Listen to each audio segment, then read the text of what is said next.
Hello മക്കളെ, ഒറ്റ നോട്ടത്തിൽ നോക്കുമ്പോൾ വളരെ ഹാപ്പി ന്യൂസുമായിട്ടാണ് ഞാൻ ഇപ്പോൾ നിങ്ങളിലേക്ക് വരുന്നത്. എല്ലാവരും അറിഞ്ഞു കാണും. ക്ലാസ് 10 CBSE ബോർഡ് എക്സാമും ക്ലാസ് 12 CBSE ബോർഡ് എക്സാമും 2025-26 അക്കാദമിക് ഇയറിനകത്ത് 2 വട്ടം നടക്കാൻ വേണ്ടി പോകുന്നു. ആദ്യ പരീക്ഷ ഫെബ്രുവരി 15 ആരംഭിക്കുമ്പോൾ സെക്കൻഡ് എക്സാമിനേഷൻ മെയ് മാസം 5 ഇങ്ങനെ 2 ഘട്ടങ്ങളായിട്ടാണ് നിങ്ങൾക്ക് ക്ലാസ് 10ഉം ക്ലാസ് 12 CBSE ബോർഡ് എക്സാം നടക്കാൻ വേണ്ടി പോവുക.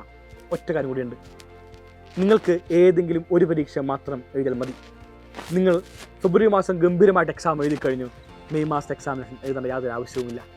ഇനി ഫെബ്രുവരി മാസം എക്സാം കുറച്ച് വീക്കായിരുന്നു, അങ്ങനെയാണെങ്കിൽ മെയ് മാസം നടക്കാൻ വേണ്ടി പോകുന്ന എക്സാമിനേഷൻ നിങ്ങൾക്ക് എല്ലാവർക്കും തന്നെ ഒരു ഇംപ്രൂവ്മെൻറ്റ് എക്സാമിനേഷൻ പോലെ നിങ്ങളുടെ സ്കോർ ഇംപ്രൂവ് ചെയ്യാനുള്ളൊരു സാഹചര്യം കൂടി ഇതിനകത്തുണ്ട്. ഇതാണ് ഇതിനകത്തുള്ളൊരു ഹാപ്പി ന്യൂസ് എന്ന് പറഞ്ഞാൽ.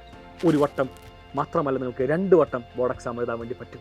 സിലബസ് ആയിക്കോട്ടെ, ടെക്സ്റ്റ് ബുക്ക് ആയിക്കോട്ടെ, അതിനകത്തൊന്നും യാതൊരു മാറ്റവുമില്ല. 2024-25 അക്കാദമിക്കുള്ള സിലബസും 2024-25 അക്കാദമിക്കുള്ള ടെക്സ്റ്റ് ബുക്കും തന്നെയാണ് നിങ്ങൾ ഫോളോ ചെയ്യേണ്ടത്. പക്ഷേ ഇതൊക്കെ തന്നെ ഉണ്ടാകുമ്പോഴും നിങ്ങൾ ഹാപ്പി ആണെങ്കിലും ചെറിയൊരു പ്രശ്നമുണ്ട്. ഫെബ്രുവരി 15 ശേഷമുള്ള ആദ്യ ചൊവ്വാഴ്ച എക്സാമിനേഷൻ, അതായത് നിങ്ങളുടെ ആദ്യ പരീക്ഷ നടക്കാൻ വേണ്ടി പോകുന്നത് ഫെബ്രുവരി മാസം 17 ആൻഡ് അവസാന എക്സാമിനേഷൻ മാർച്ച് മാസം 6 നിങ്ങൾക്ക് മൊത്തമായിട്ട് എക്സാം ഗ്യാപ്പ് എന്ന് പറയുന്നത് 18 ഡേയ്സ് മാത്രമാണ്. പക്ഷേ 2024-25 അക്കാദമിക്ക് പരിശോധിക്കുമ്പോൾ നമുക്ക് ഫെബ്രുവരി മാസം ഒരു 13 ദിവസവും അതുപോലെ തന്നെ മാർച്ച് മാസം നമുക്ക് ഏകദേശം ഒരു 18 ഡേയ്സും ഉണ്ടാകും.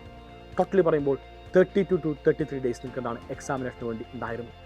ഈ കാണുന്ന ഡേയ്സാണ് ഇപ്പോൾ ഒറ്റയടിക്ക് നമുക്ക് എന്താണ് 18ലേക്ക് വന്നിരിക്കുന്നത്. ഇതാണ് മക്കളെ ഇവിടുത്തെ ഏറ്റവും പ്രശ്നം. ചോദിക്കും എന്താ പ്രശ്നമെന്ന് മനസ്സിലാക്കണം. എക്സാമിൻ്റെ ഇടയിലുള്ള ഗ്യാപ്പ് തന്നെയാണ് നിങ്ങൾ നേരിടാൻ വേണ്ടി പോകുന്ന ഏറ്റവും വലിയ പ്രശ്നം. ഒരു എക്സാമിന് ഫെബ്രുവരി 17 ഉണ്ടെങ്കിൽ നെക്സ്റ്റ് എക്സാം ഫെബ്രുവരി 19 ആയിരിക്കും, പിന്നെ 21. എക്സാം ഗ്യാപ്പ് ഒട്ടുമില്ലാത്ത ടൈം ടേബിളാണ് നിങ്ങൾക്ക് ഇനിയുള്ള വർഷത്തിൽ വരാൻ വേണ്ടി പോകുന്നത്.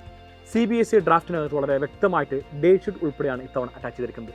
നമുക്ക് class 10 CBSE next year 2025-26 academic ഇയറിൻ്റെ ഡേറ്റ് ഷീറ്റ് പരിശോധിക്കാം. 12th ഇതുപോലെ തന്നെയാണെന്ന് എല്ലാവരും മനസ്സിലാക്കുക. നമുക്ക് ആദ്യ പരീക്ഷ 17th വരുന്നത്, 17 ഫെബ്രുവരി മാത്സ് എക്സാമിനേഷൻ. അടുത്ത പരീക്ഷ 18th എക്സാമിനേഷനില്ല, 19th rest of subjects എന്ന് പറയുന്ന നിങ്ങൾക്ക് ബാക്കിയുള്ള എലക്റ്റീവ് പോലത്തെ വിഷയങ്ങളുണ്ടാകും.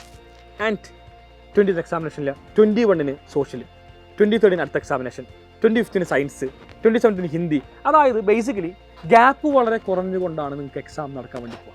ഈ അക്കാദമിക് നോക്കുകയാണെങ്കിൽ ഫെബ്രുവരി 15 എക്സാം കഴിഞ്ഞു, അടുത്ത എക്സാം ഫെബ്രുവരി 20 ആയിരുന്നു. 5 ദിവസത്തെ ഗ്യാപ്പ്. ഫെബ്രുവരി 15 ഇംഗ്ലീഷ് ആയിരുന്നു. 2025 ഫെബ്രുവരി 15 ഇംഗ്ലീഷ് എക്സാമിനേഷൻ ആയിരുന്നു നിങ്ങളുടെ സീനിയേഴ്സിന്. ഫെബ്രുവരി 20 സയൻസ്. ഒരുപാട് ഗ്യാപ്പ് നിങ്ങൾക്ക് പഠിക്കാൻ വേണ്ടി ഉണ്ടായിരുന്നു.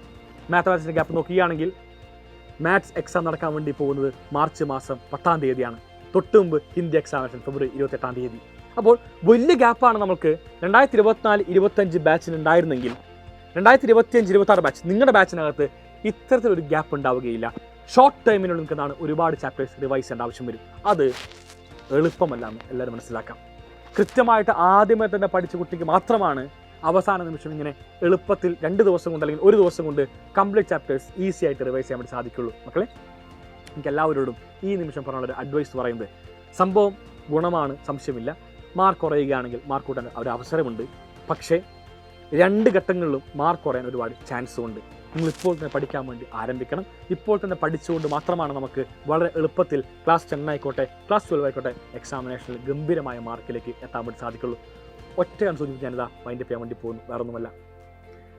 നിങ്ങളുടെ മാർക്ക് ഷീറ്റ് വരുമ്പോൾ ഇതിനകത്ത് ഫസ്റ്റ് എക്സാമിനേഷൻ്റെ മാർക്കും ഉണ്ടാകും, സെക്കൻഡ് എക്സാമിനേഷൻ്റെ മാർക്കും ഉണ്ടാകും. ഇതിന് പുറമെ ബെസ്റ്റ് ഓഫ് 2, ഇതിൽ 2ലെയും ടോപ്പ് നിൽക്കുന്ന മാർക്ക് ഏതാണോ അതും ഉണ്ടാകും. എപ്പോഴും ഓർക്കണം, ബെസ്റ്റ് ഓഫ് 2 മാർക്സ് ആണ് കൺസിഡർ ചെയ്യുക. സോ അതുകൊണ്ട് ഫസ്റ്റോ അല്ലെങ്കിൽ സെക്കൻഡോ ഏതിനും ഒന്ന് പെർഫോം ചെയ്താലും മതി. പക്ഷേ എപ്പോഴും ഞാൻ പറയും ഫസ്റ്റ് വൺ ഗംഭീരമായി പെർഫോം ചെയ്യുക. അപ്പോൾ നമുക്ക് എന്താണ് സെക്കൻഡ് കുറച്ചും കൂടി റിലാക്സ് ചെയ്ത് പഠിക്കാൻ വേണ്ടി സാധിക്കുമെന്ന് പറഞ്ഞുകൊണ്ട് വൈൻഡ് അപ്പ് ചെയ്യുന്നു guys. So bye. Thank you all. Signing off Nas, AK from Xylem Learning.